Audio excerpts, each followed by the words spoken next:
कुरान करीम में अल्लाह ताला फरमाते हैं ला तज़िरु वाज़िरतुन विज़रा उख़रा, ठीक। और दूसरी जगह सूरत अनकबूत में फरमाता है वला यहमिलुन अस्क़ालहुम व अस्क़ालन मअ अस्क़ालिहिम, ठीक है। तो इन दोनों की तत्बीक कैसे करेंगे? वो बहुत वाज़ेह है इसकी तत्बीक, उसमें कोई मुझे समझ नहीं आई कि इश्तिबा क्यों है। हर वाज़िरा जो है वो अपना बोझ जो उठाती है उसमें उन लोगों का बोझ शामिल होता है जिनको उन्होंने बदराह किया हो और जिनकी जिम्मेदारी उन पर पड़ती हो।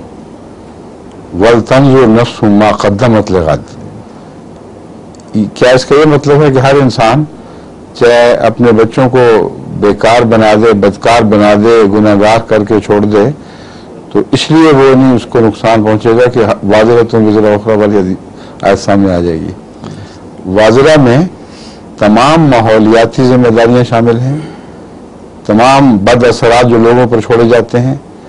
इसलिए हज़रत मसीह का कौल है कि कोई शख्स बेहतर है कि पैदा ही न होता अगर उसने किसी और के लिए फितना का मुजीब बनना था। तो वाज़िरा में ये सारे वज़न शामिल हैं। हर वो शख्स जो अपने रेवल का सरदार बनाया गया है, हज़रत सल्लल्लाहु अलैहि वसल्लम फरमाते हैं कि कुल्लुकुम मसूलुन व कुल्लुकुम मसूलुन अन रइयतिही। तो अब बताएं वहाँ वाज़िरतुन विज़रा की आयत क्यों आपको याद न आई? हर शख्स एक गडरिया बनाया गया है और उसके सुपुर्द कुछ भेड़ें हैं। खामन अपने खानदान का गडरिया है, बीवी अपने बच्चों का गडरिया बनती है, और तुम में से हर जिन पर असर अंदाज हो रहा है, जिन जिन लोगों पर, उनका वो गडरिया है, यानी वो अमानत है तुम्हारे पास। और अमानत में जब खयानत करोगे तो ये तुम्हारा गुनाह होगा और तुम्हारा बोझ है, किसी और का इधर नहीं आ रहा, उसका उस पर ही पड़ेगा। जो बद पैदा होगा किसी के असर से, उसका बोझ वही वो अपना बोझ वही उठाएगा, लेकिन पहले का नहीं उठाएगा क्योंकि उसने उसको बद नहीं किया। बद करने वाला वो बोझ उठाए हुए होगा, लेकिन वो कौमें जो बद होती हैं किसी के असर से, वो आगे भी लोगों को बद करती हैं।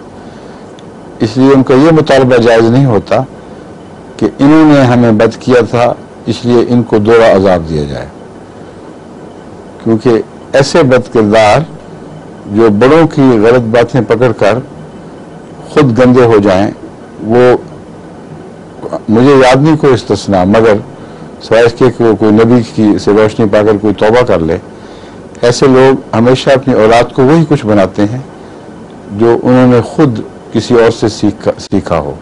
और कुरान करीम ने इसको बार बार पेश फरमाया है। अपने शिर्क, अपने तवहमात, अपने गलत अकायद वो अपनी औलाद में दाखिल करते हैं और कहते हैं कि यही हम आगे चलाएंगे। तो उनके ऊपर एक पहलू से तो जिम्मेदारी सिर्फ अपनी है और दूसरी तरफ से उनकी भी पड़ गई। यही हिकमत है कि जहन्नम में जब उनकी गुफ्तगू होगी तो कुरान करीम फरमाता है कि जो निचले लोग हैं वो बड़ों से कहेंगे कि बड़ों के मुतालिक अल्लाह से कहेंगे, या पहलों के मुतालिक अल्लाह ताला से कहेंगे कि इनको दोहरा अज़ाब दे, इनसे हमने सीखा है। उसका मुख्तसर जवाब यह है लिकुल्लिन ज़ैफ़, हर एक का दोहरा अज़ाब है, क्योंकि तुम सब सिलसिला व सिलसिला ऐसे ही जराइम करते आए हो और ऐसे ही जराइम आगे अपनी नस्लों में चलाते रहे हो। वाज़ेह हो गया मामला? ठीक, चलिए।